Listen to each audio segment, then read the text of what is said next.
Assalamualaikum warahmatullahi wabarakatuh. Are from the first group. We will presentation about semantic and pragmatic, meaning in the empirical study of language. Before we will explain, about the material. I wanna introduce our group. I'm Yusuf and I'm as moderator and as the last speaker, and beside me Putsia as the first speaker, and the second speaker will be delivered by Putria. Okay, I wanna hold the first speaker. She is Putsia. So Putsia, time is yours. Oke, materi yang pertama saya akan menjelaskan what is semantic. Semantic is the study of the meaning of words, phrases, and sentences. Dimana maksudnya di sini yaitu semantik. Semantik adalah arti atau makna dari sebuah kata atau kalimat. Contohnya seperti seiketsu yang berarti bersih dalam bahasa Jepangnya. Dan materi yang kedua yaitu meaning, communication, dan significance. Nah, meaning di sini tidak hanya bahasa yang mempunyai arti, tetapi seperti simbol, tanda juga mempunyai arti. Seperti mengangguk, menggeleng, itu sebuah tanda iya atau tidak. Dan yang kedua communication. Communication di sini ada yang tidak sengaja dan ada yang disengaja.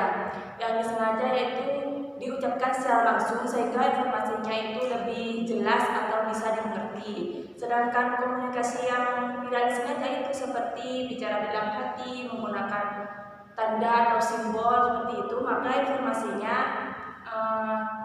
mungkin sebagian orang tidak bisa mengerti. Dan yang terakhir significance. Di sini adalah gabungan dari meaning, communication, dan communication sehingga menjadi significance, yang berarti banyak jenis perilaku manusia yang disengaja ataupun tidak, tapi tetap memiliki makna yang signifikan atau penting. Sekian dari saya. Wassalamualaikum warahmatullahi wabarakatuh. Waalaikumsalam. Okay, thank you very much for your explanation. The next speaker will be explained by Putria. So Putria, time is yours. Thank you for the lecture, for giving me time. So now it's me for the second speakers, and for the third materials is about talking about meaning and analysis in our language. Jadi di sini di sesi ketiga ini kita akan membicarakan tentang arti dalam bahasa Inggris maupun bahasa yang lain. Nah, kita sekarang masuk ke pertama itu arti dalam bahasa Inggris. Biasanya dalam bahasa Inggris itu lebih mementingkan lebih menggunakan verb itu sebagai inti utama dari kalimatnya, yang dimana verbnya itu bisa mengartikan atau merujuk atau memberikan suatu hubungan yang paling tidaknya sekurang-kurangnya itu ada 3 tipe dalam bahasa Inggris itu yang digunakan, seperti penggunaan bahasanya, the word-nya, yang the word-nya di sini maksudnya including people-nya, objeknya atau yang berhubungan di situ. And our minds, yang terakhir itu our minds and intention, yaitu pikiran atau intensi-intensi yang diperlukan. Tipikal-tipikal dari bahasa meaning di dalam bahasa Inggris ini saya berikan contohnya seperti I have got some more culture for the party. Di sini mungkin kita bisa mencerna bahwa artinya di sini sentence ini benar, tetapi jika ini dimasukkan ke dalam secara semantik atau pragmatik di sini, dalam konsep di sini bisa juga orang ini mengatakan memiliki kesalahan di dalam sentence ini. Misal dia dalam konteks di mana dia melakukan kesalahan bahwa culture ini bukan harusnya culture yang diucapkan tapi crockery. Nah, di situ dalam PDF situ dan di kami rangkum di situ bisa dilihat bahwa adanya dialog di antara sang pembicara dan speaker kedua, yang dimana memungkinkan dari di konsep yang saya katakan tadi itu bisa dijawab dengan beberapa bentuk. Seperti yang pertama kayak dari misal Judy speaker pertama, speaker pertama dan Judy speaker kedua. Dengan Elser mengatakan I've got some more culture for the party di sini, Judy bisa karena menyadari bahwa Elser di sini melakukan kesalahan, dia mengatakan culture, we have got a lot of culture now. You mean you got more crockery? Jadi di sini bisa kata itu memang sudah tersusun rapi, tapi kalau misalnya konteksnya beda dan aspeknya beda sama situasinya, itu bisa dikatakan salah. Itu dalam bahasa Inggris. Dimana di situ lebih bahasa Inggris itu menggunakan kata kerjanya atau hubungan-hubungan yang penting dalam suatu susunan kalimatnya. Dan juga arti dalam bahasa Walpiri.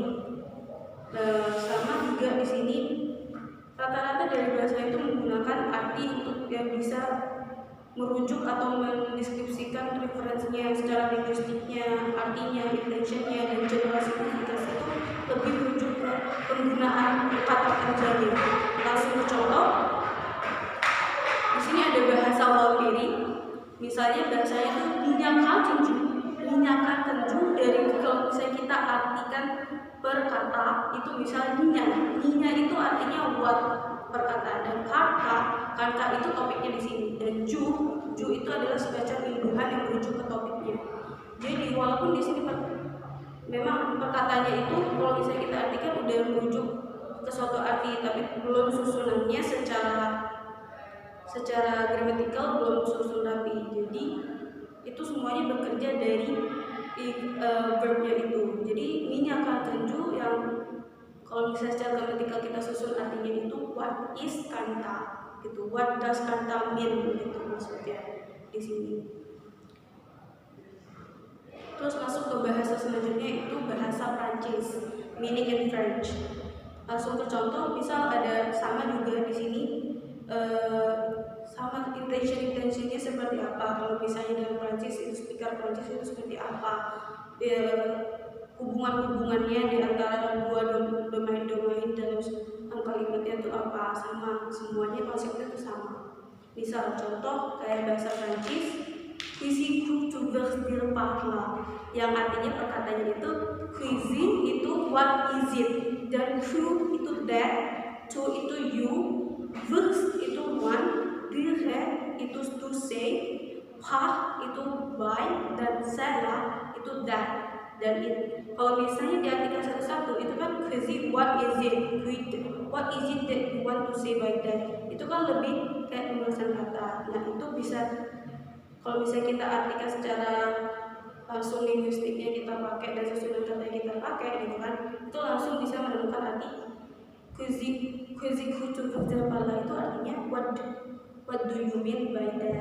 Jadi di situ menunjukkan bahwa this is even the case when the topic of word phrases and non-linguistic things, as in English the same expressions is used to refer to both to the meaning of language and the meaning of the non-linguistic occurrence. Jadi semuanya itu merujuk ke ekspresi-ekspresi yang sama yang sama-sama digunakan untuk merujuk ke kedua bahasa itu. Dan bahasa yang terakhir yaitu meaning in Chinese. In Mandarin Chinese, there is no single word with the same range of meaning English, mean or meaning. The verb zi whose core meaning is point. Sama-sama dalam beberapa bahasa itu memang semuanya merujuk ke verbnya. Di situ adalah inti poinnya dari verb dalam pengertian setiap kalimatnya. Contoh bahasa Chinese yaitu wo ming bai ne de yeshi. Misal wo itu I, ming bai understand, ne itu you, de itu possibles wordnya dari you, dan yeshi itu meaning. Jadi kan kalau misalnya I understand you meaning gitu kan, kalau misalnya diartikan satu-satu. Tapi dalam konsep linguistik yang harus terjadi itu dijelaskan wo ming bai ne de yeshi itu artinya I understand what you mean gitu. Dan itu dari sub yang ketiga. Dan sub yang keempat di sini yaitu tentang the semiotic triangle yang ada language, mind, mood, and meaning di sini. Bisa dilihat dari PDF-nya, di situ ada triangle yang dimana yang terletak di atas triangle itu adalah thoughts, yang sebelah kanan itu reference, yang sebelah kiri itu simbol. Nah, thoughts di sini itu adalah suatu a product or process in the mind or brain. Itu adalah suatu proses atau produk yang dikeluarkan dari pikiran dan atau otak kita. Itu thought. Terus yang kedua, simbol. Simbol itu adalah the most straightforward point. Maksudnya straightforward point apa? Misal kayak simbol merujuk kayak tanda panah ke kiri, itu kan kayak udah straightforward, berarti itu kan menunjukkan ke kiri gitu. The symbol is terminology is whatever participle token is chosen to express the speaker intended meaning. Jadi simbol itu benar-benar udah disengaja, benar-benar bahasa yang telah disengajakan. Beda dengan thought tadi. Kalau misalnya thought itu dibuat atau diproses unconscious sama human being-nya gitu. Terus yang terakhir yaitu different.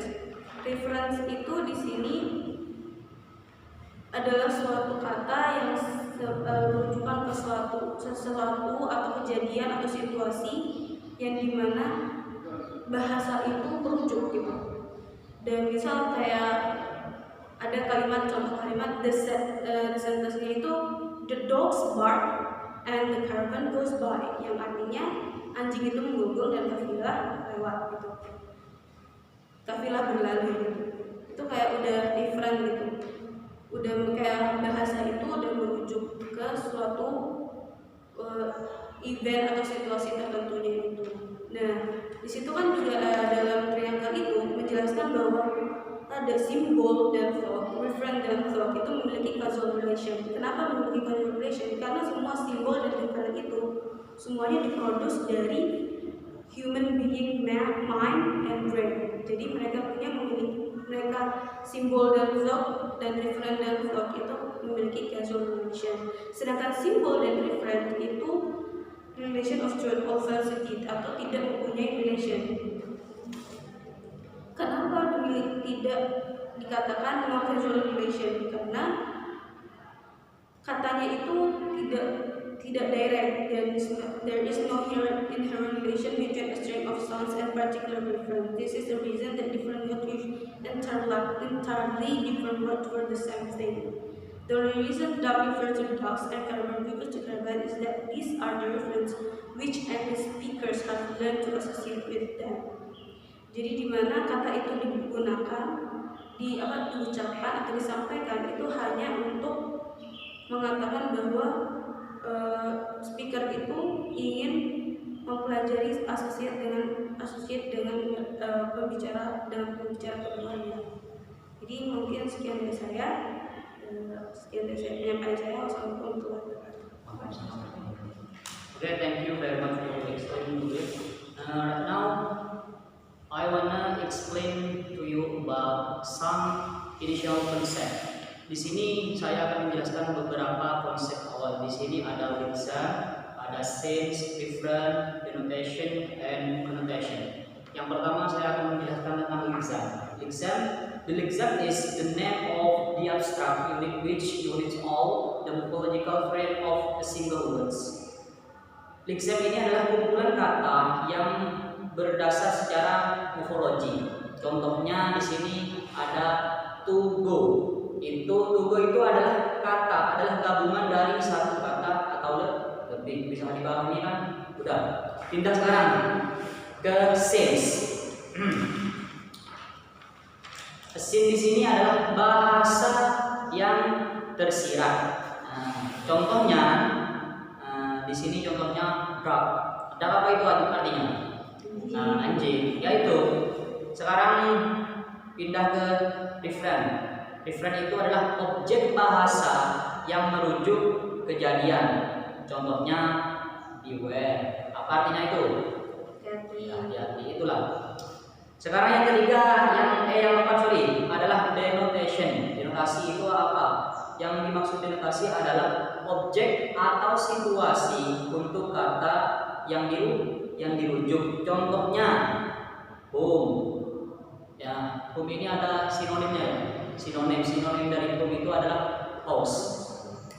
Yang terakhir di sini ada connotation. Konotasi ini adalah level formalitas, level tertinggi dari scene, referent, dan denotation. Contohnya toilet itu kata formalitasnya ada restroom yaitu. Selanjutnya di sini saya akan menjelaskan tentang object language and meta language.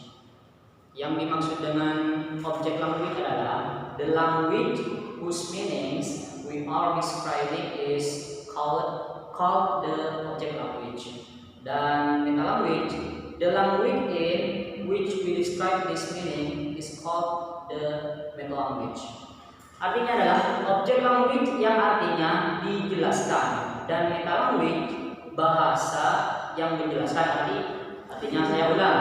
Object language adalah bahasa yang artinya dijelaskan dan meta language adalah bahasa yang menjelaskan artinya. Contohnya saya ambil dari Dutch. Dutch ini bahasa apa? Denmark. Ini contohnya bahasa Denmark. Dark is cool. Marlu is clean. Kalau dalam bahasa Inggrisnya adalah dark is tall, but blue is short. Ini yang contoh pertama itu adalah objek language, itu dijelaskan artinya. Dan dark is tall, but blue is short ini dalam bahasa Inggrisnya. Yang ini namanya adalah meta language. Saya ambil contoh dari bahasa Indonesia biar kalian lebih paham apa itu objek language dan meta language. Contohnya saya sedang makan dengan Kutsia dan Putri. Itu yang dimaksud dengan objek language yang artinya dijelaskan. Kalau dalam bahasa Inggrisnya I'm eating with Kutsia and Putri. Itu namanya meta language. Okay. Maybe it's all our presentation here. We apologize for any mistake. Assalamualaikum warahmatullahi wabarakatuh. Salam corona.